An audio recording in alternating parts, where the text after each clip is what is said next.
Moro! Eilen kävin katsomassa Cinema Orionissa Color Out of Spacing ja vieraana oli itse ohjaaja Richard Stanley kertomassa tarinoita elokuvan synnystä. Sain myös Blu-rayn signeerattuna ja kaverikuvan. Mutta katsotaanpa mitä Richardilla oli sanottavaa. Yes, please welcome again to the stage director and writer Richard Stanley.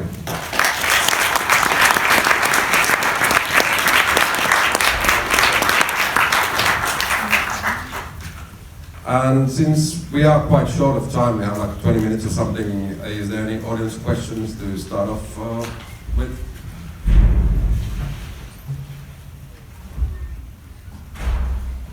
Okay, question. Okay.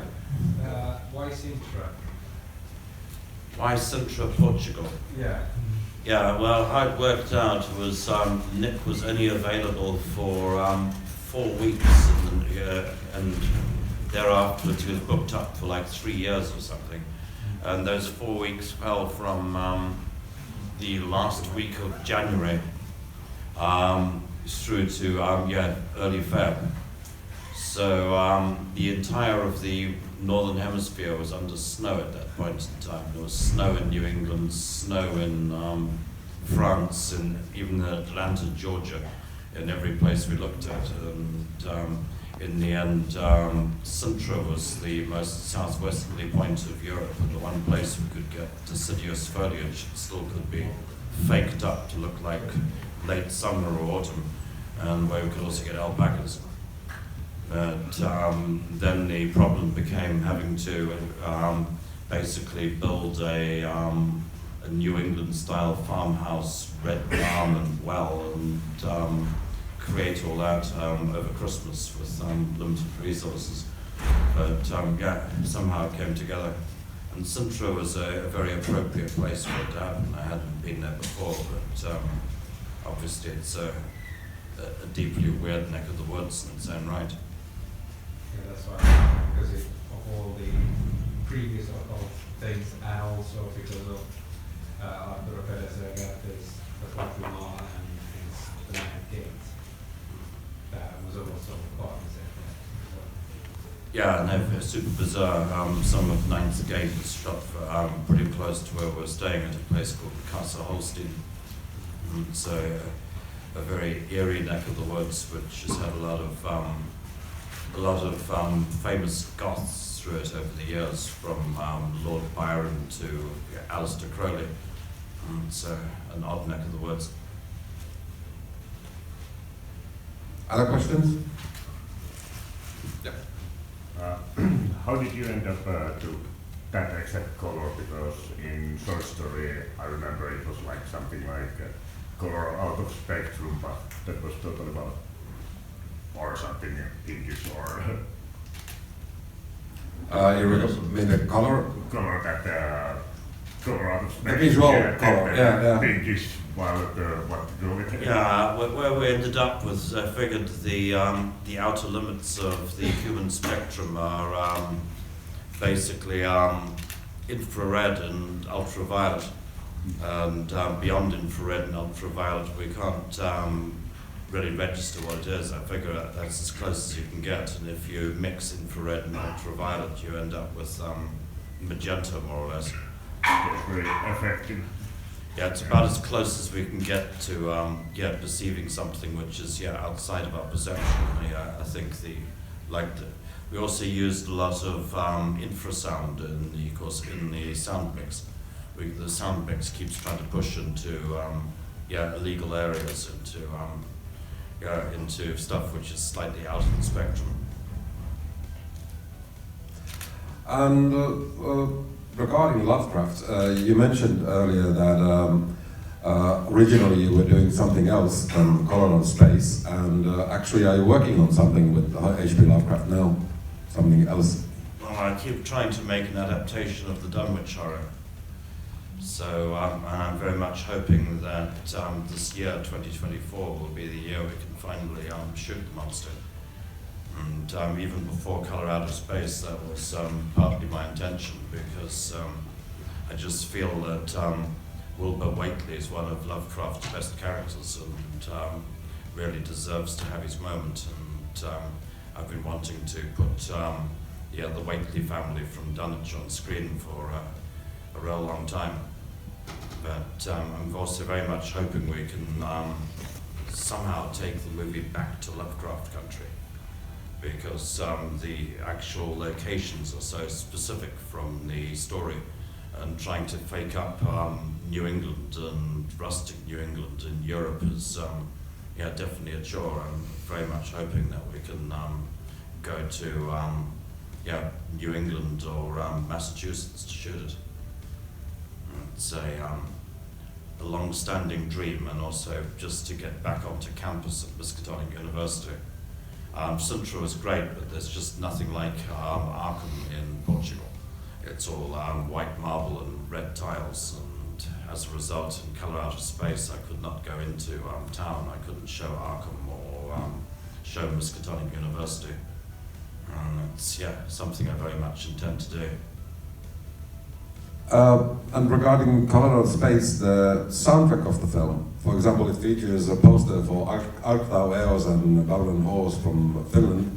How did you come up with the soundtrack of the film and the music of the film?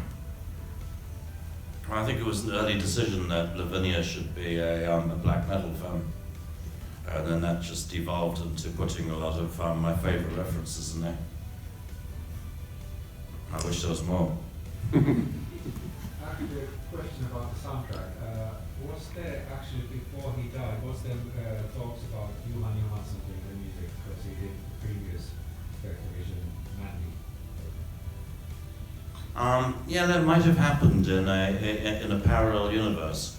It's certainly a strange world. As it is, I did a music video with Johan Johansson a few years before for a track called The Sun's Gone Dim. So it was certainly in the mix, but unfortunately he checked out about 6 months before he made this. So it wasn't officially discussed, it was just sort of, it might have happened if he wasn't. Yeah, I can see the way it was heading, and with especially having done, I stayed at his place in Iceland for a while and shot the one music video. And had he stayed in this paradigm, I suspect that could well have happened. Would be interesting. Not that Colin there's anything wrong with Colin's text. Yeah, in the end, I'm super happy with what Colin did.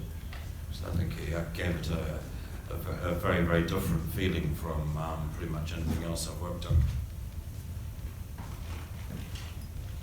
on. More questions from audience? Okay, then about Tommy Chong and Urani, that was featured in the Otherworld documentary.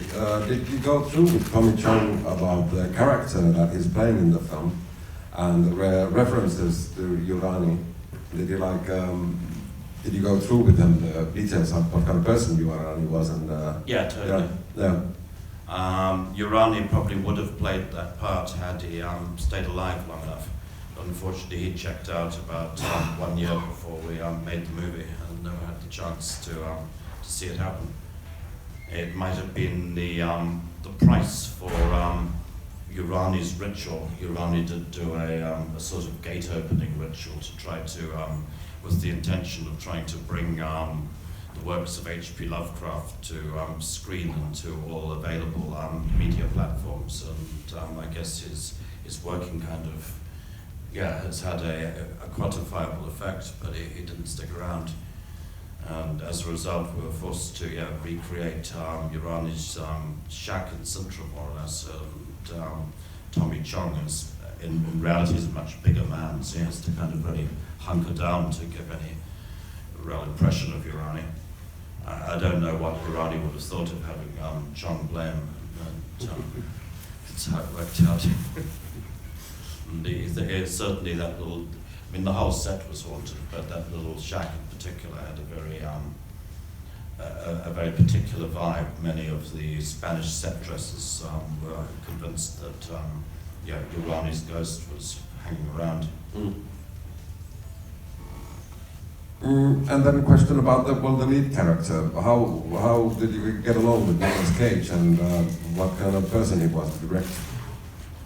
Well, Nick turned out to be a very pleasant surprise, and that I was really expecting the worst, particularly after the events on the island of Dr. Moreau.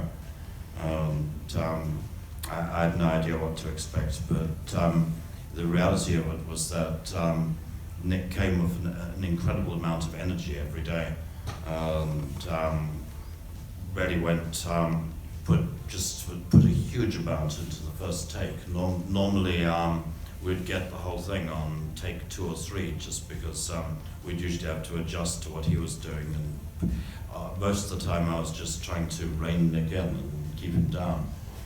Which it's certainly a very subdued performance from Nick for the first half of the movie, and there's a lot of stuff we shot which ended up on the cutting room floor just because it was too wild. I mean, there's one take of the argument with Teresa just after the shower scene where what happened is he's trying to tell her he's okay. She says, "Are you all right?" He says, "No, I'm fine. I'm perfectly fine." And in one version, he tries to take where he does a headstand to prove he's okay, and then plays out the rest of the scene on his head, which was deemed to be just too far and too strange to actually make the cut. But certainly, shooting it made the producers very nervous. But very good man, and just having his presence on set meant that everyone was on point and on form. The technical crew were really paying attention. The Portuguese crew really focused. So the net results, we moved much faster than I thought we were going to.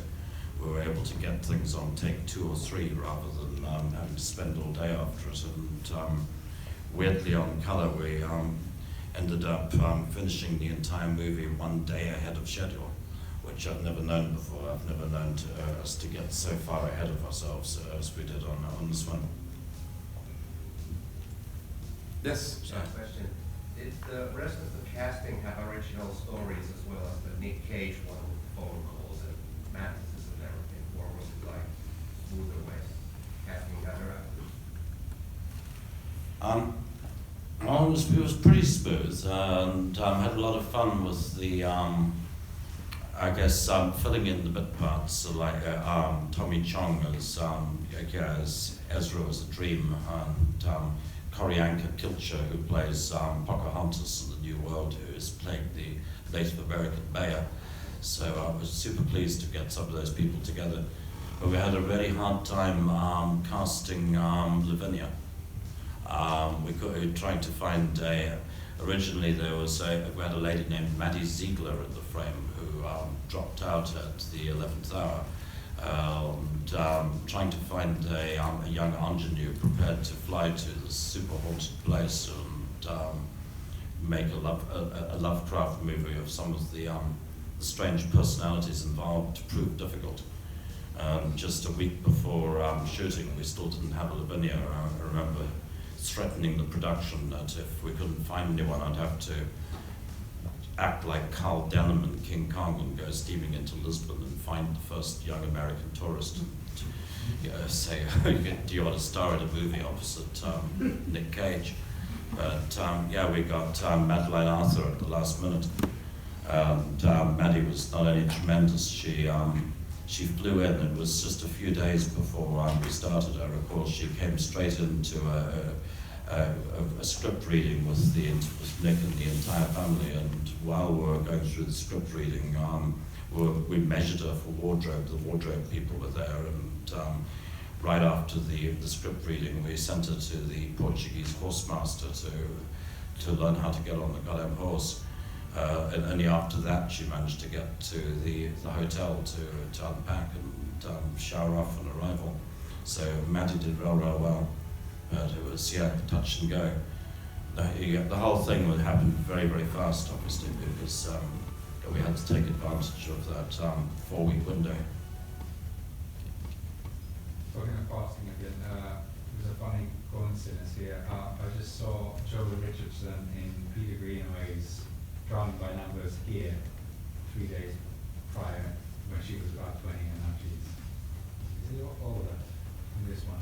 Yeah, she's a little older than this one. Yeah, but it's just that's Joey Richardson as well. And I hope the colour's been a strange late season boost to her career, because I know she's just signed on to an Australian alien encounter, alien abduction movie off the back of Colour, so go Jolie. She's doing another one. Any more questions? Yes. Was it always your idea to bring color to the modern age, or did you think about when you talk about adapting that? I think, yeah, that was always central to the idea, to drag it into either the modern era or the near future. And it's the same approach I intended to take on Dunwich and the other Lovecraft material, mostly because I think we've all gotten so used to Call of Cthulhu role-playing games and the whole look of it, that setting it in a period setting, keeping it in the 1920s would make it seem somehow cute or quaint, or possibly easier to deal with. And I wanted Lovecraft to be a clear and present danger to kids today, to basically make him a force in the modern era. I didn't want him to be something that was part of the early 20th century. So that was always a thing, and it's definitely a direction I'd like to proceed down. All right.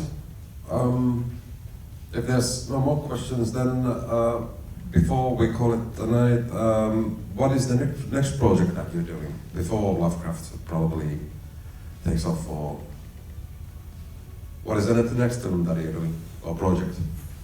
I don't want to curse it by saying too much, but it does look like something may happen in the interim. There's